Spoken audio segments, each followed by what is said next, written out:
बिलावल साहब जो है ना चाहते हैं कि अभी करूं, क्योंकि मुझे मैडम ने कहा कल 2 बजे आप करेंगे, तो मैंने उसके मुताबिक जो ना जी नहीं नहीं वेलकम जी। फिर बिलावल साहब, फिर हम बाकी जी जी बिलावल साहब जी।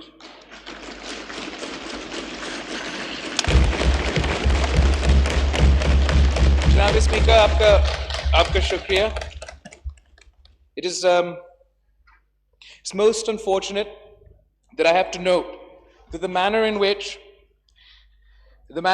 this House conducted itself during this budget session, particularly the first week, has been nothing short of pathetic.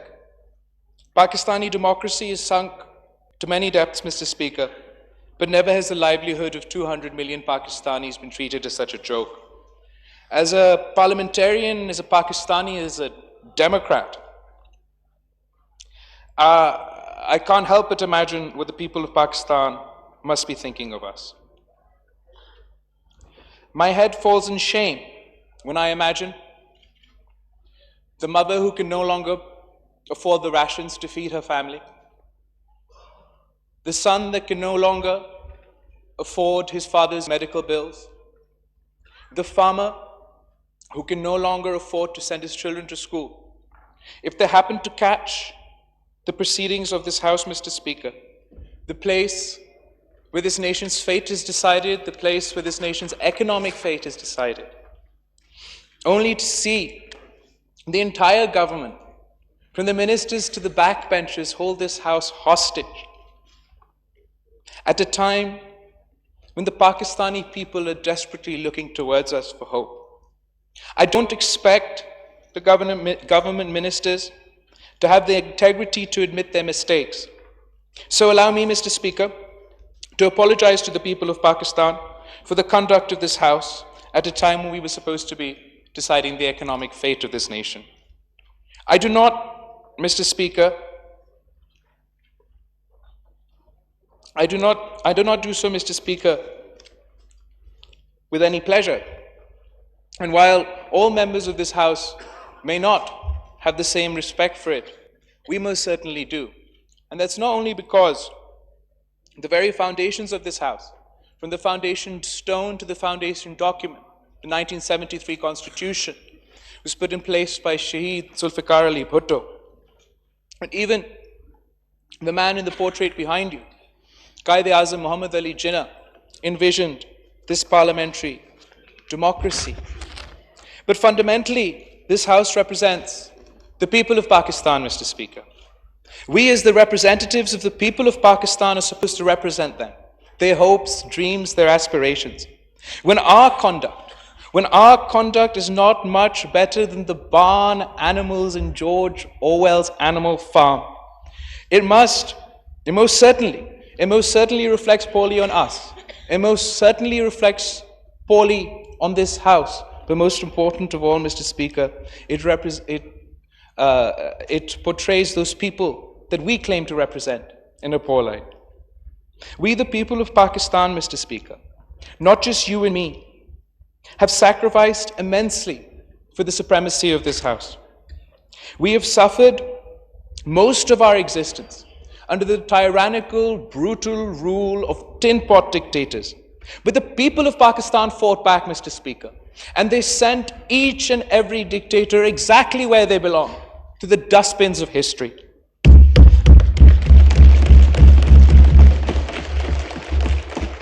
No, please, आप यहाँ से डेस्क ना बजाए, please. The people of Pakistan, for generation after generation, Mr. Speaker, the people of Pakistan have sacrificed their lives in every possible way for this cause. Fatima Jinnah, the sister of the founder of this nation, was declared a traitor by those who would go on to break this country. But she did not.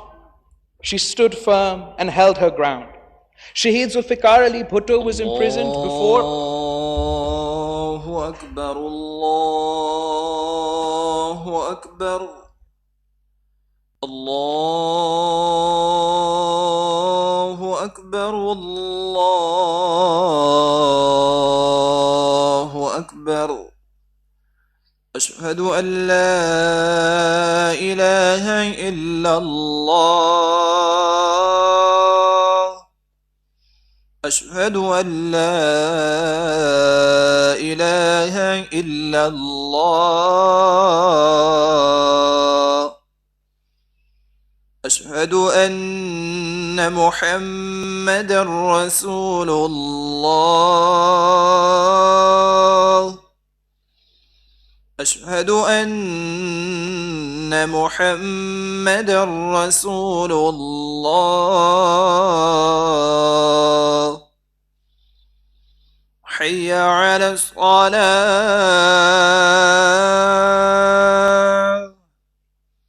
حي على الصلاة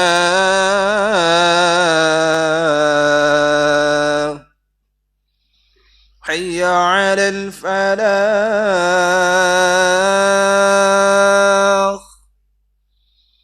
حي على الفلاح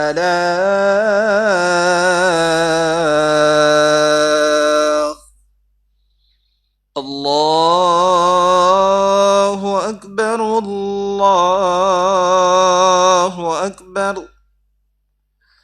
لا إله إلا الله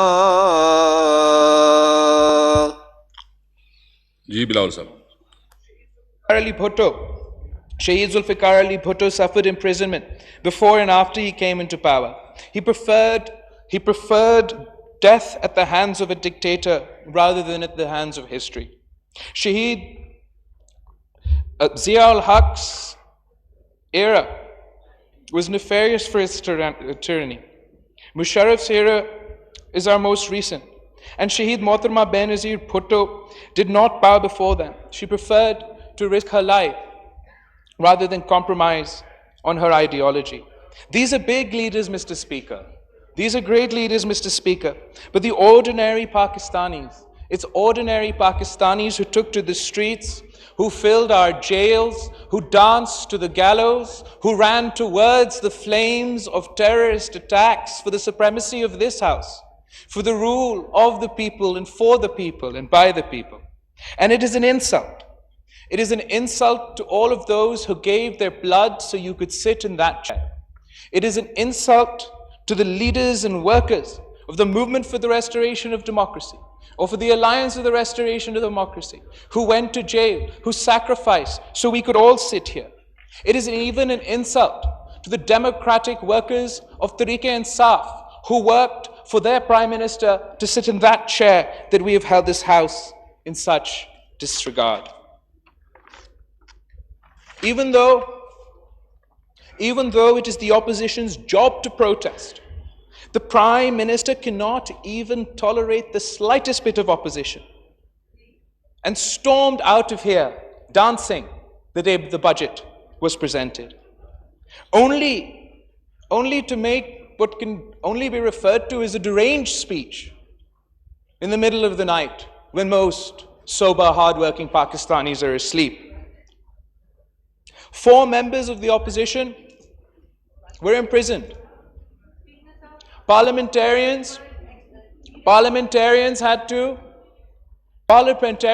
protest for their right. And while we thank you, Mr. Speaker, for producing the production orders for President Zardari and the former Minister for Railways, we expect that the 2 production orders for the remaining members will also be produced. एक बात मैं clear करूं, मुझे Saturday को उन दोनों का मिला है.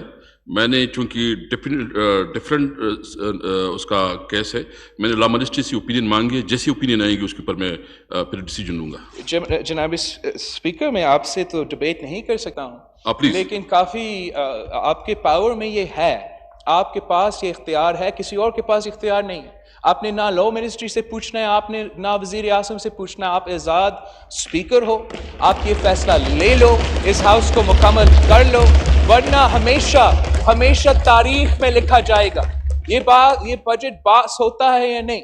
ہمیشہ تاریخ میں لکھا جائے گا that the honorable members of North Waziristan and South Waziristan were denied their right to partake in the budget session, to vote for the budget and to speak for their people.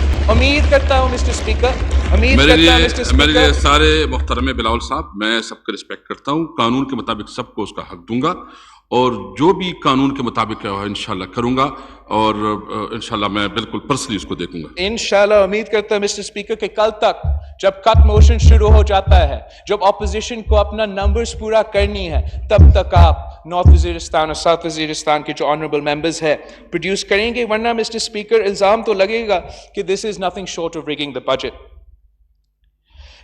It is the job, Mr. Speaker, of the Prime Minister to lead. یہ کام میرے لیے یا آپ کے لیے نہیں ہے. The Prime Minister is supposed to lead this nation. The people want to know what our Prime Minister will do to lead this nation. At the moment, he's just our ruler. He's not Pakistan's leader. They say that Nero fiddled while Rome burned. We ask, Mr. Speaker, what is our Prime Minister doing while Pakistan burns? Surely adding more oil to the flame is not a sign of leadership. Because from my perspective, Mr. Speaker, our Prime Minister is making everything worse. جس پہ بھی وہ ہاتھ لگاتا ہے، چاہے وہ سیاست ہو، معیشت ہو، گورنمنٹ ہو، everything is getting worse. جو بھی فیصلے لیے جا رہے ہیں وہ ایسی ہی ہے جیسے کہ آگ پر تیل ڈال رہے ہوں. مثلاً ہماری جو سیاسی صورتحال ہے، اگر وزیر اعظم جس کو حکمرانی کرنا ہے، جس نے حکومت کرنی ہے، وہ خود اپوزیشن کا سیاست کرے گا، تو پھر اپوزیشن اس سے زیادہ سخت اپوزیشن کا سیاست کرے گا. وہ تو ہمارا کام ہے. لیکن اگر حکومت اپوزیشن کرے گا اور اپوزیشن بھی اپوزیشن کرے گا تو پھر حکمرانی کون کرے گا؟ عوام کے مسائل کا حل کون نکالے گا؟ عوام کو اس معاشی قتل سے کون بچائے گا؟ اس ملک کو اس معاشی خودکشی سے کون بچائے گا؟ کنسٹرکٹیو کرٹیسزم ہر جمہوریت کے لیے ضروری ہوتا ہے مسٹر اسپیکر. جس کا بھی حکومت ہو، حکومت سست ہو سکتی ہے. اگر اپوزیشن ہوگی، کنسٹرکٹیو کرٹیسزم ہوگا، فری اسپیچ ہوگا، فریڈم آف دا پریس ہوگا، تو پھر مختلف رائے سامنے آئیں گے. جمہوریت کا مقصد یہ ہوتا ہے کہ مختلف رائے میں سے جو بہترین رائے ہو، جو بیسٹ رائے ہو، یا مختلف آراء کا بہترین کنسنسس ہو، وہ فری اینڈ فیئر ڈبیٹ کے بعد سامنے آتا ہے، اور ملک، حکومت اس جمہوری رائے پہ چل کے عوام کے مسائل کا بہترین حل نکالتے ہیں. لیکن نیا پاکستان میں مسٹر اسپیکر کوئی آزادی ہی نہیں ہے. نہ عوام آزاد ہے، نہ صحافت آزاد ہے، نہ سیاست آزاد ہے. سینسرشپ اس حد تک پہنچ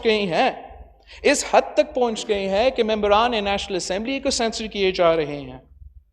مائک بند کرنا ایک چیز ہوتا ہے، لیکن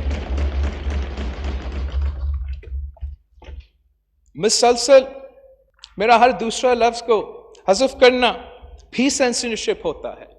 ممبران کے پروڈکشن آرڈر نہیں نکالنا بھی ایک قسم کا سینسرشپ ہوتی ہے.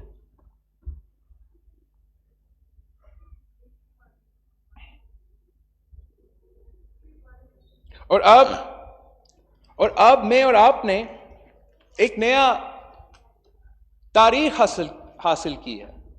سنا ہے کہ میرا غیر موجودگی میں آنریبل ڈیپٹی اسپیکر صاحب نے سلیکٹڈ کا لفظ جو ہے وہ بین کیا ہے نیشنل اسمبلی میں.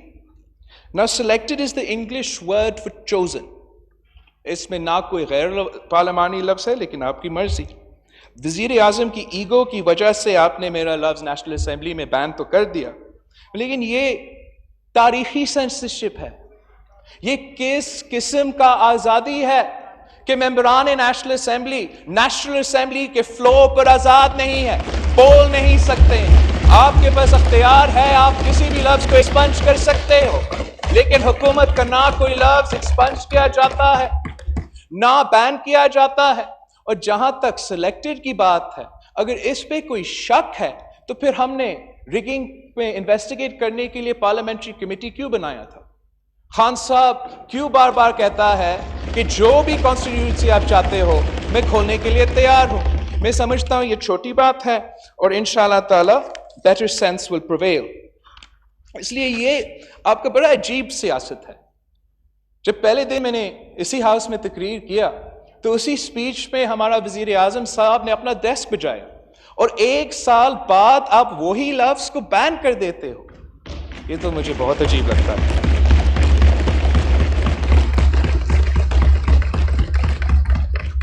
जनाब स्पीकर, कायदे आजम ने हमें एक आजाद मुल्क बना के दिया था ताकि हम किसी का गुलाम ना बने। कायदे अवाम ने हमें जमहूरियत इसलिए दी ताकि ताकत का सरचश्मा अवाम हो, अवाम खुद राज करे, किसी का गुलाम ना बने। शहीद मोहतरमा बेनजीर भुट्टो ने अपनी जान की कुर्बानी दी ताकि हम किसी भी इंतहा पसंद या किसी आमिर का गुलाम ना बनना पड़े। तो आज हम कैसे मान ले कि हम किसी भी कठपुतली का गुलाम बने? ये तो हमारे लिए बिल्कुल कबूल नहीं है। हमें ना मीडिया सेंसरशिप कबूल है, ना सियासी सेंसरशिप कबूल है।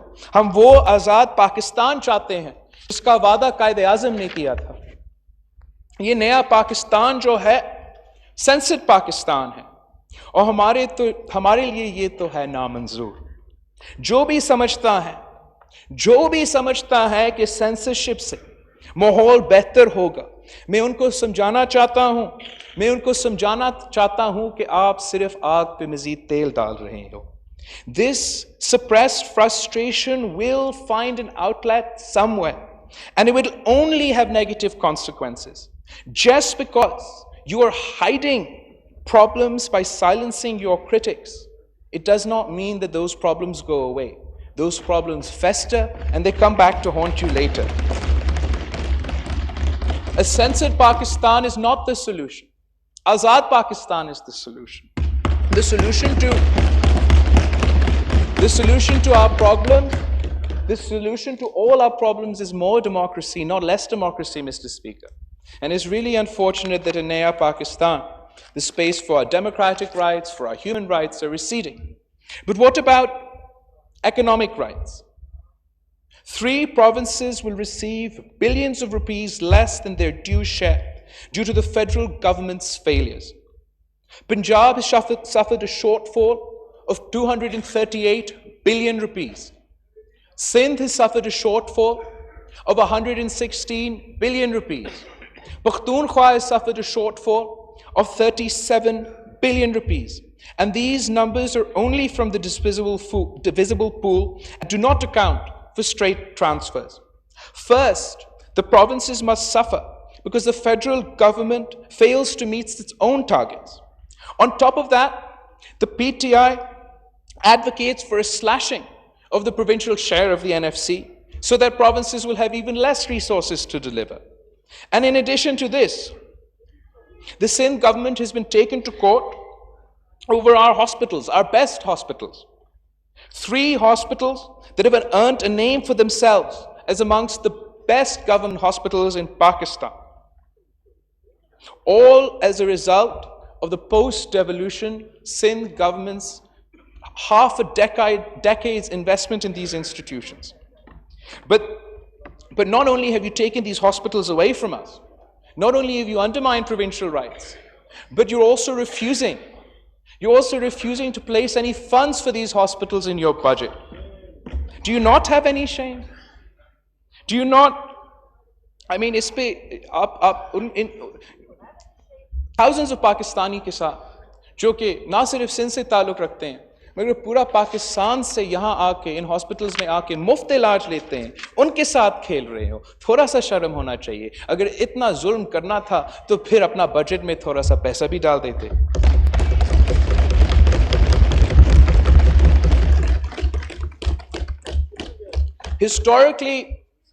Historically low tax collections can be chalked up to incompetence. But the government seems maliciously intent not only on usurping provincial rights, but also delights in watching the people suffer. Not only are you undermining provincial autonomy, But the PTIMF budget makes it clear you are sacrificing our economy's sovereignty at the whims of international institutions. The manner in which our finance minister, our chairman FBR, the head of the state bank, were dismissed unanimously, unceremoniously. Point ले सकते हैं आप तशरीफ रखें please नहीं ठीक है वो पॉइंट ले सकते हैं please continue Thank you, Janabi Speaker. The manner in which the finance minister, the head of the state bank, the head of our FBR were unceremoniously replaced illustrates exactly how this government is completely surrendered before the IMF. Because the Prime Minister made promises that he could not keep during the election campaign. There was no plan of what to do if they weren't going to the IMF, and there was no plan for them to present before the IMF.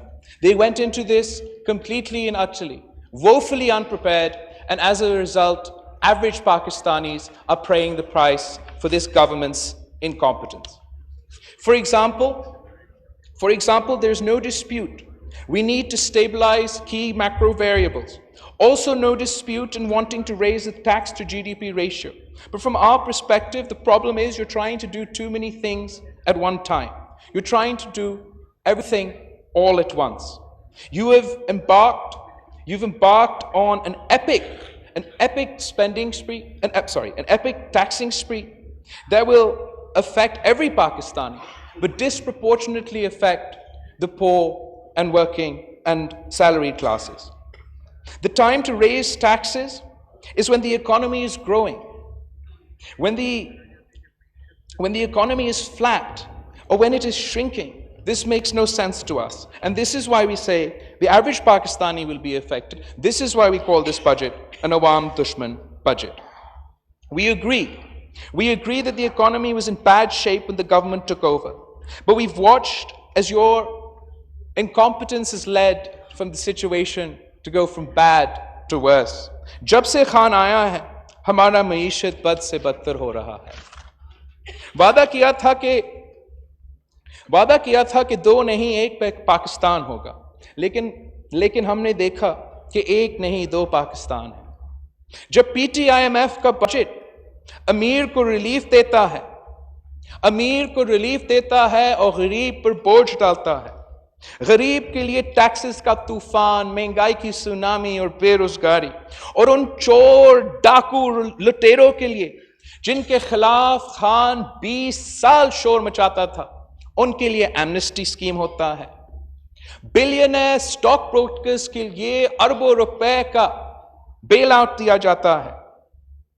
मैं पूछता हूं कि ऐसे क्यों है कि आज भी जब हम इकोनॉमिक क्राइसिस में हैं, हम एमनेस्टी, बेल आउट्स और रिलीफ अमीरों को देते हैं, और महंगाई, टैक्सेस और बेरोजगारी की सूरत में अपने ही किसान, अपने मजदूर, अपने बुजुर्ग पेंशनर्स, अपना नौजवान के मुआशी कत्ल करते हैं। आप किसको बेवकूफ बना रहे हो? ऑस्टेरिटी के नाम पे बहसें और गाड़ियां बेच रहे थे, और अब इस बजट में हमने वजीर आजम हाउस का भी बजट बढ़ा दिया, सदर हाउस का भी बजट बढ़ा दिया। माशाल्लाह, अगर ये मुनाफिकत नहीं तो क्या है? कहते थे कि जब वजीर आजम सच्चा होगा, जब वजीर आजम ईमानदार होगा, जब वजीर आजम हैंडसम होगा, तो फिर टैक्सेस खुद ब खुद आ जाएंगे, फॉरेन डायरेक्ट इन्वेस्टमेंट खुद ब खुद बढ़ जाएगा, फॉरेन रेमिटेंस जो है वो खुद ब खुद बढ़ जाएगा। लेकिन हुआ क्या है? रेमिटेंस भी अपना टारगेट्स नहीं मीट कर रही, टैक्सेस भी अपना टारगेट नहीं मीट कर रही, और फॉरेन डायरेक्ट इन्वेस्टमेंट जो है वो 50% कम हुआ है। तो इसका क्या मतलब? पिछले हुकूमतें पे अवाम का ज्यादा एतमाद था, वो ज्यादा सच्चे थे, वो ज्यादा ईमानदार थे, वो ज्यादा हैंडसम थे।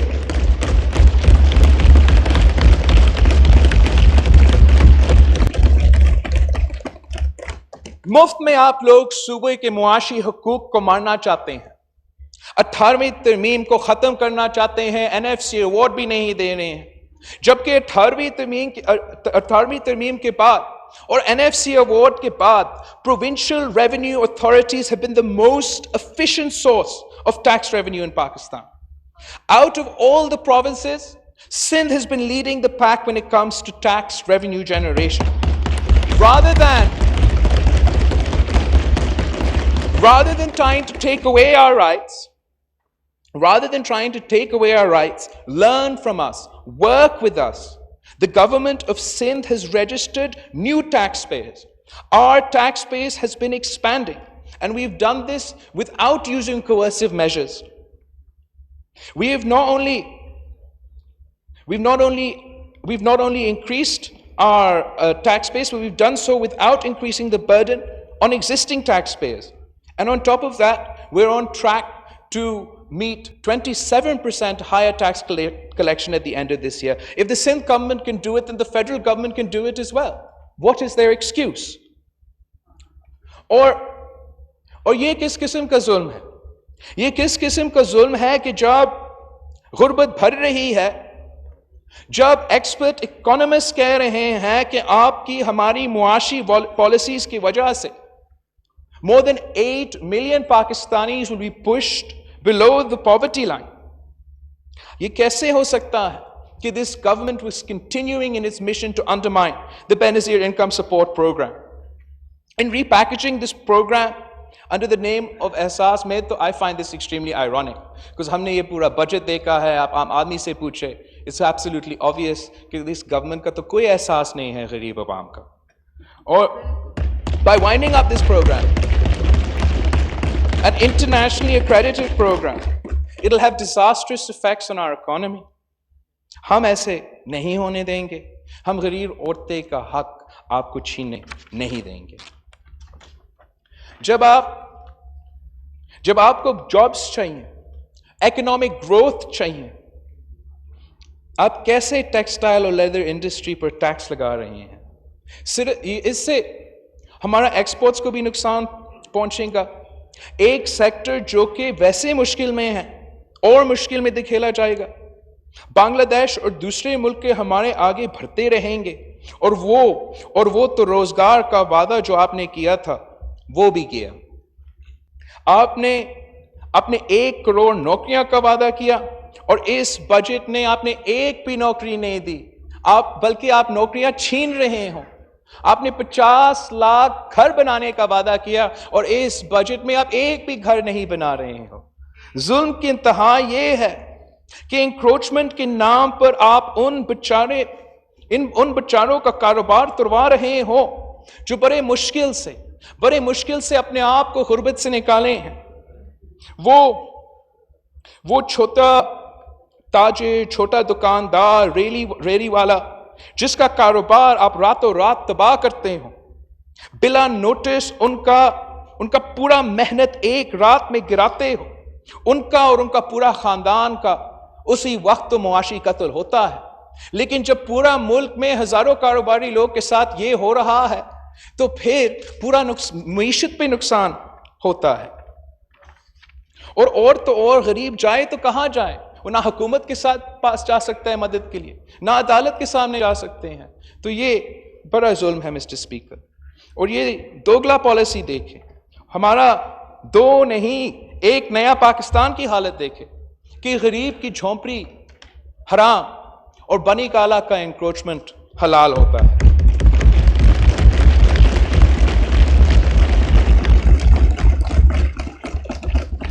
खौफ और अदम इस्तेकाम किसी भी मईशत की मौत होती है मिस्टर स्पीकर. और नायब गर्दी से PTI की हुकूमत हमारा मईशत का नुकसान पहुंचा रहा है. नायब गर्दी और मईशत साथ साथ नहीं चल सकते हैं.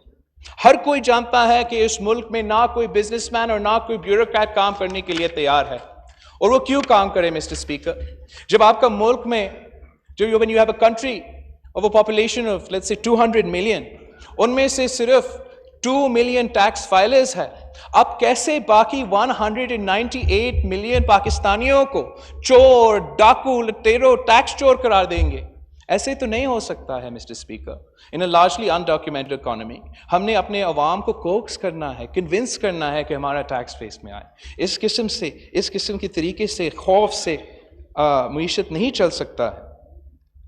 सुना है कि अब अगर आपके पास अपना अकाउंट में 5 लाख भी है, उस 5 लाख जो है आपने उसका हिसाब भी देना है। तो मतलब वो गरीब जो बड़े मुश्किल से अपने बहुत मेहनत से जोड़ के 5 लाख इकट्ठा करता है अपनी बेटी के लिए, अपनी हज उम्रा के लिए, अपने बुढ़ापा के लिए, अब उसको भी हिसाब देना पड़ेगा कि ये पैसा कहां से आया, ये पैसा कैसे आया, और अगर वो जवाब नहीं दे सकते हैं तो उनको भी जेल जाना पड़ेगा। ये तो जुल्म का इंतहा है मिस्टर स्पीकर। आप अपना दोगला पॉलिसी बंद करो, अवाम दुश्मन बजट वापस लो।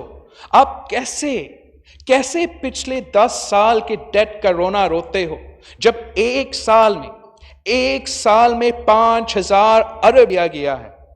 ये तो नून लीग की स्पीच से भी आगे हैं। पाकिस्तान पीपल्स पार्टी को दुनिया का वर्ल्ड रिसेशन का मुकाबला करना पड़ा, दुनिया का बदतरीन दहशतगर्दी का मुकाबला करना पड़ा। 2 सैलाब आए थे, इंटरनेशनल जो ऑयल प्राइसेस थे वो सबसे महंगे तरीन थे, लेकिन हमने हर दिन ₹5 बिलियन का लोन लिया था। नून लीग ने सीपैक का पैसा देना पड़ा, मेट्रोस का पैसा देना पड़ा, डेवलपमेंट का पैसा देना पड़ा, और उन्होंने हर दिन ₹7 बिलियन का लोन लिया था। लेकिन ये हम सबसे आगे हैं। इन्होंने आज तक हर दिन एवरी डे 15 बिलियन रुपीस का लोन लिया है। तो वो किस मुंह से इनसे हिसाब मांग रहे हैं? पहले इस पैसा का हिसाब दे, इस पैसा कहां खर्च हुआ, इसका हिसाब कौन देगा mister speaker? After undermining our democratic rights, our human rights, our economic rights, they now want to undermine the sovereignty of this very parliament, Mr. Speaker. I want to ask, what is this ridiculously unconstitutional debt commission? And how is it possible that the collective wisdom of this House can be questioned by the likes of NAB, ISI, or military intelligence? This House is the supreme institution, Mr. Speaker. The collective wisdoms of this House are the supreme decisions of the people of this country. How is it possible? How is it possible those institutions are answerable to this House? This House is not answerable to any institution, Mr. Speaker.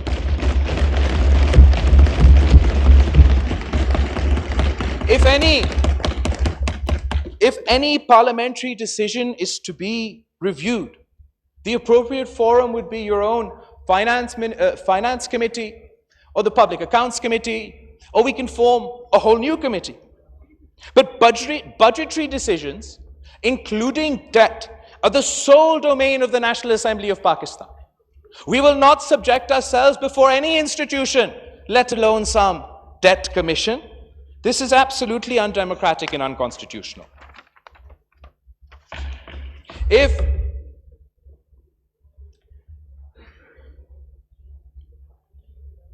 we are to review parliamentary decisions, then the appropriate forum is Parliament itself, and we should review decisions. But if we are to start from anywhere, then we should start with those illegal, unconstitutional decisions that dictators rubber stamp parliaments took. Those decisions have no legal authority and have no moral authority.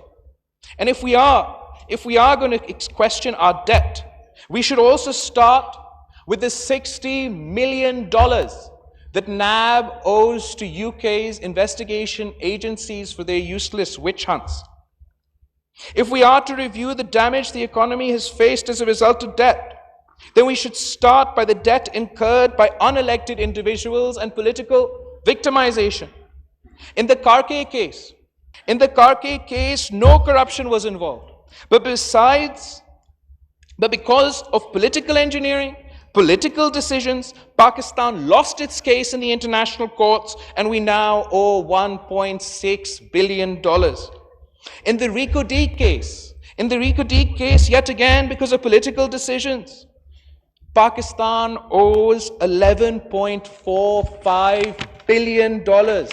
This is illegitimate debt. This is lost through the national exchequer, earned by those who have no right making financial decisions for this country. अगर date commission ने कहीं से हिसाब लेना है, कहीं से शुरू होना है, तो यहां से शुरू कर ले. और मेरा एक और सवाल है मिस्टर स्पीकर, ये आपका नेशनल डेवलपमेंट काउंसिल है, ये क्या है? The Constitution already mandates the National Economic Council. What is the legal basis for this development council? Our armed forces are supposed to be the one institution with the most integrity. We keep them away from political and economic decisions because we want our one credible institution to remain non-controversial. Armed forces all over the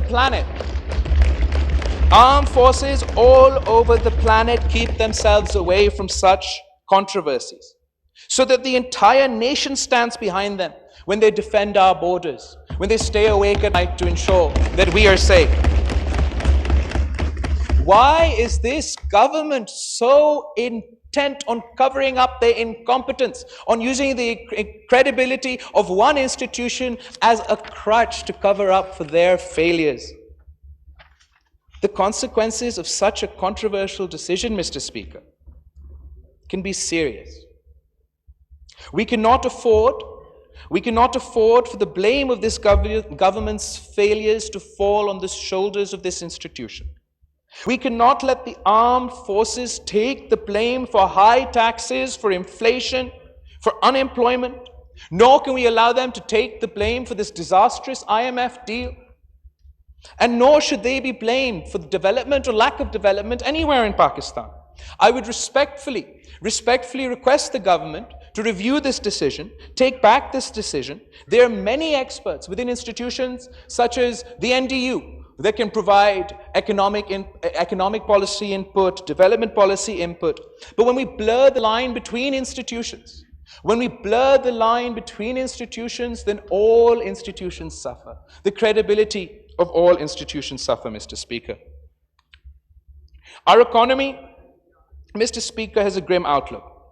Our democratic position is faltering. The space for human rights is receding. And so far, we've only suffered almost 1 year of this government.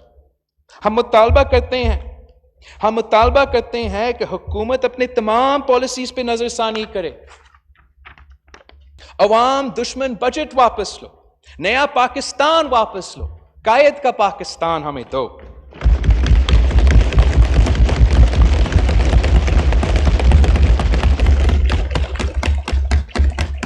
ये दोगला निजाम नहीं चलेगा. ये कैसे हो सकता है कि अमीरों के लिए रिलीफ और गरीबों के लिए बोझ?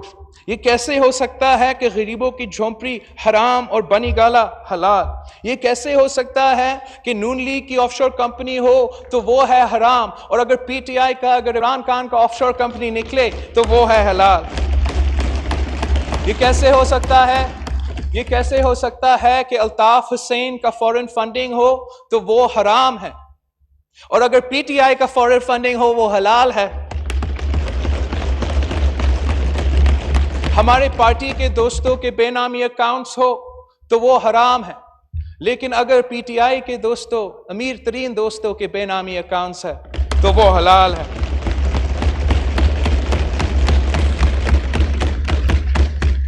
आखिर तरीके इंसाफ के इन हुकूमत में थोड़ा सा इंसाफ तो होना चाहिए.